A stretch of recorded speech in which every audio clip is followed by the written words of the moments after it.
ഒരുത്തൻ ഏതിനോട് തോൽക്കുന്നുവോ അതിന് അടിമപ്പെട്ടിരിക്കുന്നു. മതി മതി മതി. ഒരുത്തനെ എന്തുകൊണ്ടാണ് വഴിതെറ്റിക്കുന്നത്? കർത്താവിന് വേണ്ടി നിൽക്കുന്ന, ദൈവരാജ്യത്തിന് വേണ്ടി പ്രയോജനപ്പെടുന്ന ഒരുത്തനെ എന്തുകൊണ്ടാണ് വഴിതെറ്റി? ഇത് പിതാക്കന്മാര് തെറ്റിയ കാര്യമോ പറയുന്നേ? വഴി തെറ്റിയത് ഒന്നാമത്തെ റിസൾട്ട് 18ാമത്തെ വാക്യം. വഴി തെറ്റി നടക്കുന്നവരോട് ഇപ്പോൾ അകന്നു വന്നവരെ വെറും വമ്പ് പറഞ്ഞ് ദുഷ്കാമവൃത്തികളാൽ കാമഭോഗങ്ങളിൽ കുടുക്കുന്നു. ഞാൻ പരിശുദ്ധാത്മാവിനാൽ വിളിച്ചു പറയാം, പാപത്തെ ലഘൂകരിച്ച് കാണുക. വഴി തെറ്റുന്നതിന്റെ ഒന്നാമത്തെ ലക്ഷണമാണത്.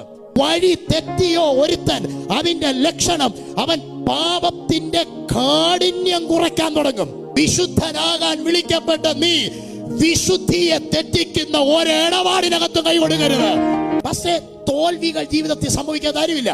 തോൽവികൾ നിന്റെ ലൈഫിനകത്ത് നടന്നെന്ന് കരുതി നിന്നെ ദൈവം എടുത്തോണ്ട് ചവറ്റുകുട്ടയിലോട്ട് കളയുമെന്നൊന്നുമല്ല ബൈബിൾ പഠിപ്പിക്കുന്നത്. കാരണം എന്റെ കർത്താവ് സ്നേഹനിധിയായ പിതാവാണ്.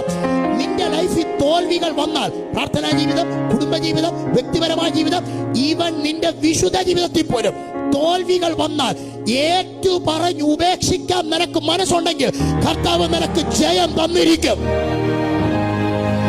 ഒരിക്കലും എനിക്ക് പ്രയോജനപ്പെടാൻ പറ്റില്ലെന്ന് ഹൃദയം കൊണ്ട് ആരൊക്കെ പറയുന്നു, നിങ്ങളോട് ഞാൻ ആത്മാവിൽ പറയാം, ജയിക്കാൻ ഒരു അവസരം കൂടെ ദൈവം തരുന്നു.